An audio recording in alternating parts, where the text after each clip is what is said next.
All right, we are with Vincent Supremo Coffee, and right now he's just working, dialing a chart to kind of. What does the chart do exactly, Vince? Well, it does a couple of things. One, it allows us to predetermine where we want to go. Um, when I say where we want to go, let me just write this down and I know what I'm doing. Okay, um, here's your chart on your color chart, which some people like a very the New England, actually people in New England like a very light roasted coffee, while the Italian and the French like a heavily roasted coffee. Okay, and so I tend to try to roast somewhere within the city, full city. The most I want to go is to Vienna, but young coffees I like to do here because they still have a lot of. And young coffee means it was recently harvested. You Okay, know, if I can get it within its first year of life, that's a real young coffee. Coffee that's beyond 3 years old is considered old coffee. okay. Okay, and that's off the tree, harvested. Um, if I can get a coffee within its first year, which I typically can quite often, the wholesalers, the importers are very good about that. They recognize that that's where specialty coffees, that's the sweet spot where people want them. And then I get to roast it and get it to you within a few days after roasting. You are actually now getting the natural flavors that came from the earth. You know, it's very much like wines in this regard. All of the factors that will change the wine from one year to another are exactly the same with coffee. The weather conditions, the heat, the amount of moisture, the amount of sunshine, the elevation, all those are dominant factors in what you will end up drinking when you have a specialty coffee. Just a note, when you got real old coffee, you don't know what to do with it, you roast it real hard, you char the carbohydrates, and then it brings some caramelization, and then that's all you're tasting. And that's typically what we get with our store-bought coffees. Yeah, I was gonna say, who knows how old the store-bought coffee is? I mean, Um, Typically, because it's just, coffee is the second highest traded commodity in the world, second to oil, and America is the largest consumer of coffee in the world. All the, unfortunately, quote unquote, crap coffees get dumped into the American market. Unfortunately, some of the small countries, the Hondurans and some of the smaller farm communities, they don't even get to drink the good coffee. They export it because that's how they're raising their family. They drink the leftover coffee too. yeah. No, I tell you, nothing like fresh coffee. I love your coffee. I could never go back to store-bought Well, after to getting your anybody who coffee. might be viewing this video, it isn't necessarily my coffee. It's the technique that we're doing here that brings out the natural flavors and what's available in young, recently harvested, recently roasted coffee of a special origin. Um, Blends are great coffees. I do them once in a while, but special origin coffees are kind of like a fine wine. Now, if people wanted to, what's your website, It's Vince? What? Santino Supremo Coffee. If I knew what I knew today, what I knew when I picked the name, I would have made something smaller. Yeah, but you have. Santino, I'm Vincent Santino. I like Supremo coffee, the best coffee. That's So right. Santino Supremo Coffee. What are you gonna do? Yeah, no, and if you wanna see what different specialty coffees Vince has, he has them listed on his website. And Yeah, I'm typically offering 2 to 3 coffees at a time. Right now, I have a Kenyan. I have a Papua New Guinea. Papua New Guinea is an interesting coffee. It came, and originally, as I understand it, came out of Jamaica. We know the famous Jamaican Blue Mountain coffee. I can't say that this is of that strand. I don't know the genealogy that deep, but it did come out of Jamaica, which is a highly regarded coffee region, and it's a wonderful coffee. I love the Papua New Guinea coffees. I love the African coffees. The African coffees are juicy and fruity and very kind of, they are the wine of coffee, where the Central and South American coffees are earthy and chocolatey, and they have caramel notes and nutty notes to them. And so there's a body there that people look for. And you are one who likes the Honduran, you like the Guatemalans, you like the Peruvians. So I do. I like them. I like them all. But So do I, exactly. yeah, no. And I thought it was interesting. Vince, he's real knowledgeable on coffee, and I didn't know that Ethiopia was like the point of origin where coffee was first. The birthplace. The birthplace. Yeah. No, I thought that was. I believe the Yurgachef, which I just finished roasting that. I don't have any of that left. Is an heirloom coffee, and that's a remarkable coffee. There's a couple of Ethiopian coffees. There's some that literally, when you allow the coffee to cool down in your cup, the last flavor is. I have one that was blueberry. Wow. And it was just a marvelous coffee. Yeah, Vince, on all of his bags, he'll have the actual roast date, and then he also puts flavor notes that the coffee has. So yeah, if you have a great palate or a great nose for those things, you can pick up on them. Oh, absolutely. So we are going to. This chart, much information on here. Predominantly, what I'm trying to do is keep a record of the time and the temperature that I roasted the coffee at, date, so that when we try to replicate it the next time I roast it, that if we really found this to be exceptional in the cup, we can then do our best to replicate it. If I didn't chart it, I'd have to try to remember where all these fine points were. So this is just an aid. It isn't a rule or a master. It's just an aid.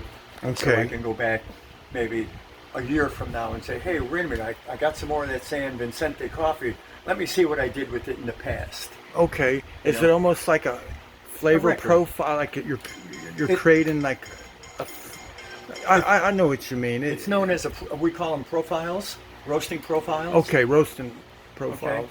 Okay. It's not computerized, undoubtedly. I'm doing everything by hand. I adjust the temperature and the loft. This is a industrial strength popcorn popper. Okay. This here kettle here will hold the coffee beans, and the coffee beans there's an electric heater in here. We will heat up the coffee beans and roast them with hot air as we continue to tumble those beans in the kettle. I'll adjust as the coffee gives up its moisture and some of its flack, the outer skin. It'll change its buoyancy, so I'll keep adjusting that buoyancy. It's getting maximum effort, and we'll adjust the temperature to get what we're looking for here on the chart. Yeah, and I thought it was interesting. Vince uses an electric air roaster. A lot of people use gas roasters, and it didn't dawn on me that a lot of the off gas is actually absorbed into the coffee bean. Some of it so is that sulfate, it makes sense. Sulfates. So a lot of roasters of drum roaster that are referred to as a drum roaster, but anything we're using a fossil fuel to give it the heat, we'll let that off gas. Now I let my coffees off gas too, because the tremendous aroma that comes off freshly roasted coffee can be very bitter to the taste. So you need to let it dwell for a good 3 to 4 days. And a week from now will taste different. In 2 weeks it'll taste different. At my house it won't be around 2 weeks. Yeah. All right, it's gonna get a little noisy. Okay. And so that I can see well, I shut off this lights here.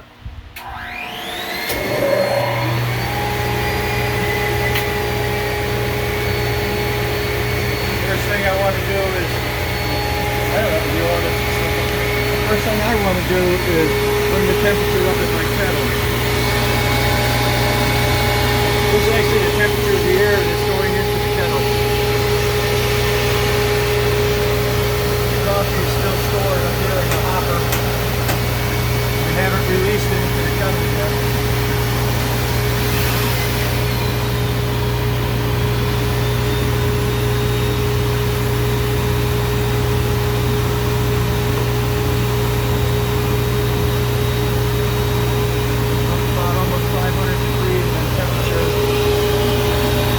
Temperature of the air going into the kettle. I want to get up there. This is the temperature inside the kettle. There's a probe down in here. I want to get that up a little hotter.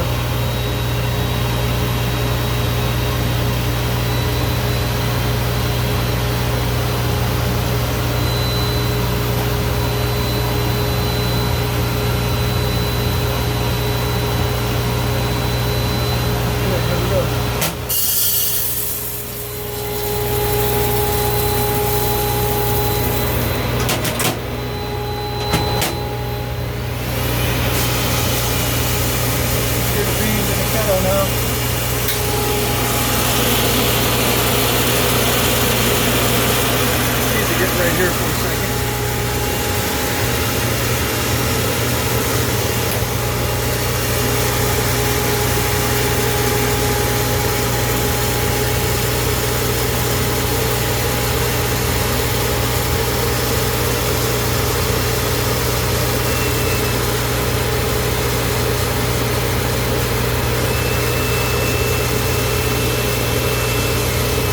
Got a 6-pound load.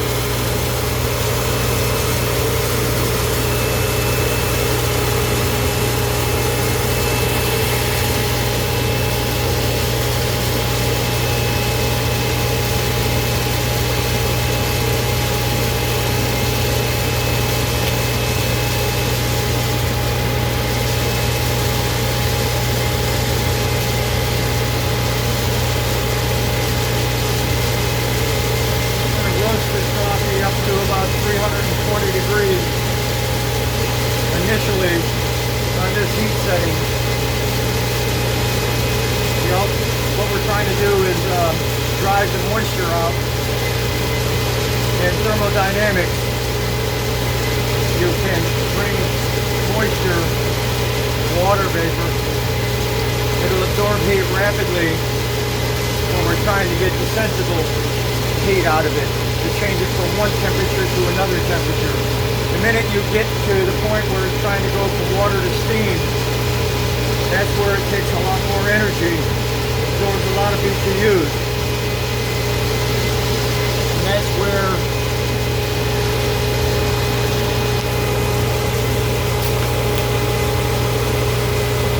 then your coffee will start developing some of its flavor notes. See some of the flack coming off the coffee that's being exhausted up into the chamber with that blower sucking it up.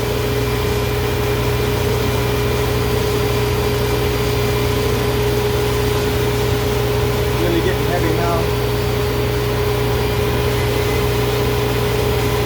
Which means that coffee is heating up, it's expanding, giving up, and it's drying out. That's why that outer skin is coming off. Yeah, I could smell like the bakery smell.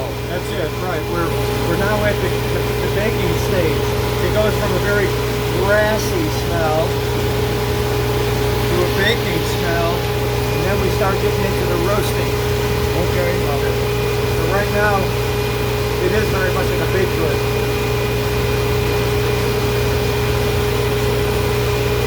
3 minutes in, we're already up past 250 degrees. It really does. It smells like bread. Yeah. And it's now you see it start to change its color. It's gone from that just predominantly pale green to starting to take on some yellow hues. The next change in color, it'll start taking on the caramelization will be happening. The carbohydrates will actually be roasting, if you will, and they'll start getting that brown smell. Kind of like the fond in the bottom of a frying pan when you're cooking. 4 minutes in, and we hit 290 degrees. Again, I'm trying to get to 320, 325 between 5 and 6 minutes. And it looks like we're right on target. That allows us to have plenty of time on the backside to develop the flavors that are naturally in it. Bring them out. They're already there. It's just my job is to bring them out. If you go too far, you get rid of them. You can't bring them back. Yeah, no, it's like an art. Yeah, that's what you do to old coffee, because that's already gotten stale on you.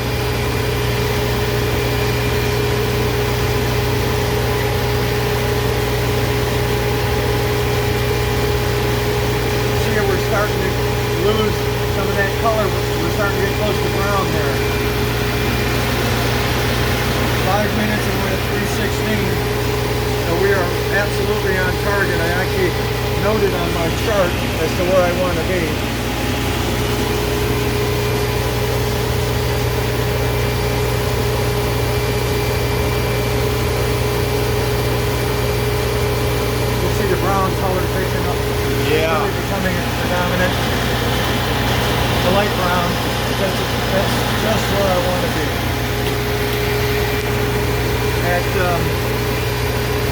6 minutes, I'm going to lower the heat. You can see we're up at 665 degrees is the actually roasting temperature. The temperature in the kettle is 335 now.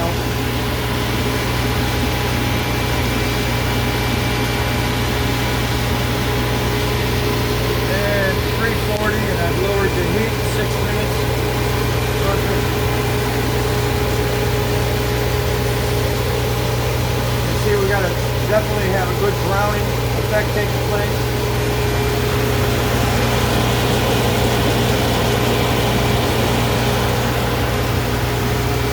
The next thing will happen at 390 degrees is where that moisture inside, when it turns to steam and it starts fracturing the molecular cell, the physical cell of the coffee bean itself, causing it to have an audible cracking sound. Okay. Exactly what happens to popcorn. And in popcorn, it gets a big bloom that we eat. That's what we enjoy. In coffee, it's the stage where we've gotten rid of that moisture. And it's fractured. This coffee right now is so hard you hardly couldn't grind it nor chew it.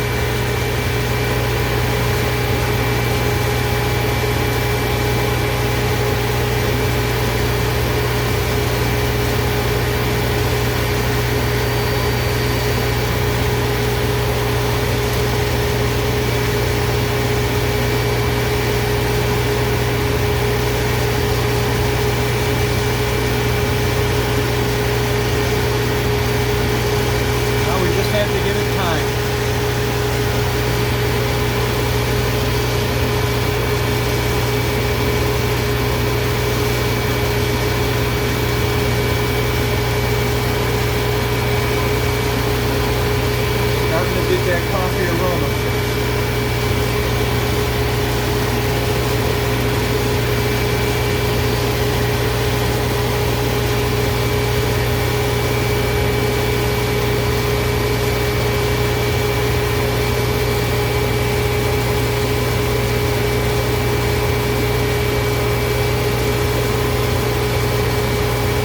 Temperature is rising slower now because now that moisture is starting to truly, not so much here, but I can tell from my chart, the rate of the rise of the bean has slowed down, which is very indicative of the fact that we're getting into that cracking stage.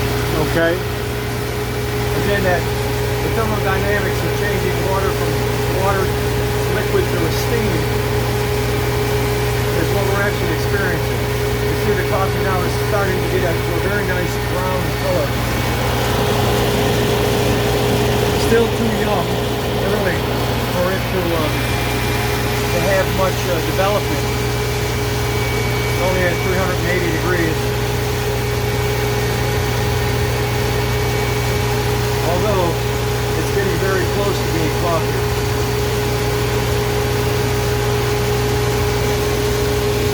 When I say coffee, that's something that you might enjoy in your cup or your palate.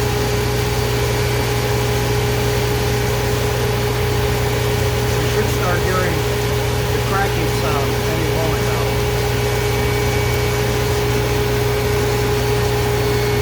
There you go. There it is. 390 degrees.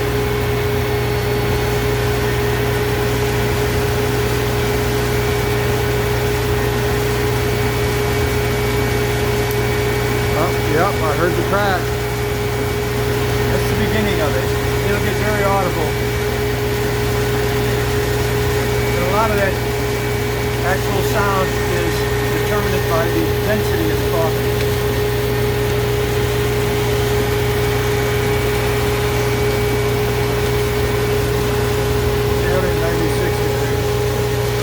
Really slowed down as far as how much temperature it's taking in. It's really, the energy is being absorbed into making it crack right now. Oh yeah, I hear it good now.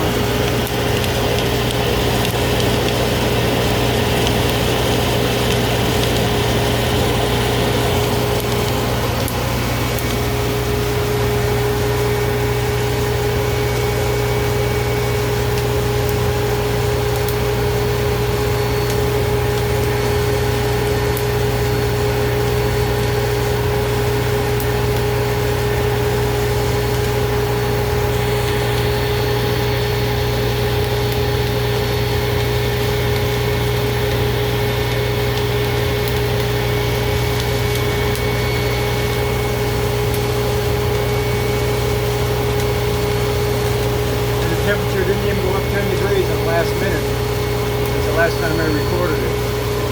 The first time I recorded it went up over 50 degrees from the very beginning of the roast. Wow. That's how much it slows down at this point. It will pick up, and as you may remember from the other time we roasted, at the very end, it's like a speed track at that point. It really takes off. Yeah, that's where when I've roasted my own, I've messed it up. You know, I like let it stay in there too long and then you charcoal. burned it. Yeah, it's definitely an art to it. Some people, I think, usually unaware roasters or young roasters, young in their experience, are afraid to not roast it long. They think you need to roast it a long time. They're accustomed to seeing that really dark color, those oils, which in fact you're burned away the coffee. The temperature there went up only 9 degrees in the last minute. Wow. It's going to take off here in a minute, pretty quick. Again, we're going to not dump it till at least 440. I may not be too hurry to dump it 440. I may let it just drift a little bit. It's just the way you like it. Yeah, just I think that'll be perfect. And we're 12 and a half minutes into the roast. So it happens relatively quick considering. We can see it, maybe the camera eye can see it, really starting to develop some strong color notes.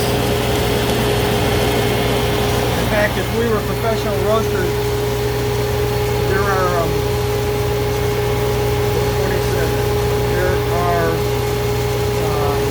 technology that allows you to use color as the indicator of where the coffee's at. Somehow they have meters, if you will.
Perfect. Coming on it now.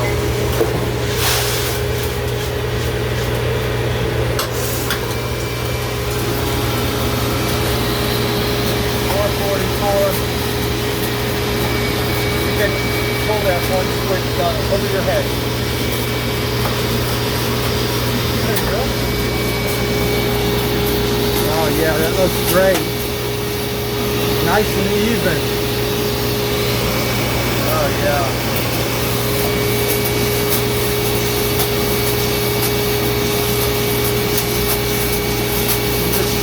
Letting some of the heat escape. I have the blast switch there and down underneath the cooling chamber there, which sucks the majority of this air through the coffee to cool it down quickly to stop the roasting process. The kettle's already gone down 210, 215 degrees.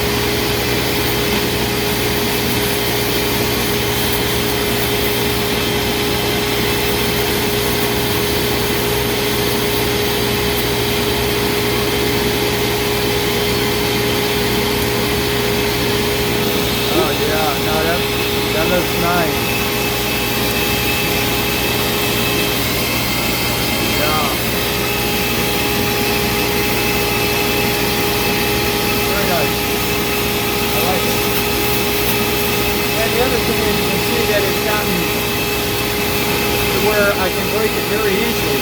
Yeah. That's important for grinding. If you were to pick up one of these beans that comes out of the kettle, that's green, and try to break it with your hand. Oh yeah.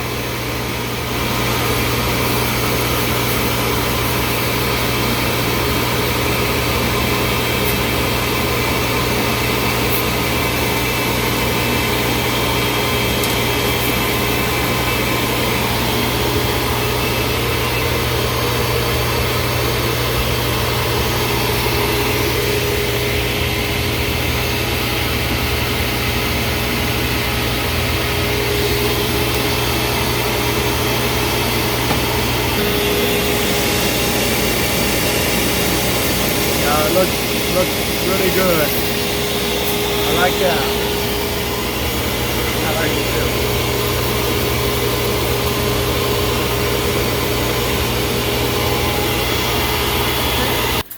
too. All right, we just finished roasting. I want to thank Vince for showing me. Oh yeah, looks fantastic. I love it. Yeah, It really looks great. I'm excited. So I need to give that probably 4 or 5 days before I You know, grind it. If you give it 4 days, I would. You can roast this now. I mean, you can brew it right now. You could brew it tomorrow morning, Yeah. and you will start to get some of the flavors. But if you want that mellow flavor, and you can wait 4 days. Okay. Okay. Nope. If Sounds you can't good. wait, go ahead and drink. Yeah. Yeah. No, I could wait because I still have some of that good Papua New Guinea coffee from you and the Costa Rican that I had this morning. That was a lovely coffee. So, yeah. No, we appreciate it, Vince, and thanks for showing us around your shop. And Thank you. if you want to see some of Vince's specialty coffees, again, it's Vincent Santino Supremo Coffee. So Is it's that .com? Santino Supremo Coffee. All right, yeah. And Santino Supremo Santino Coffee. Supremo Coffee. And Santino check out his website. He has the different specialty coffees listed. There you go. He does do local deliveries. So with all this social distancing and stuff, he could leave you a pack right at your front doorstep. And we are a veteran owned. And he's veteran owned. That's right. All right, signing off. Thank you.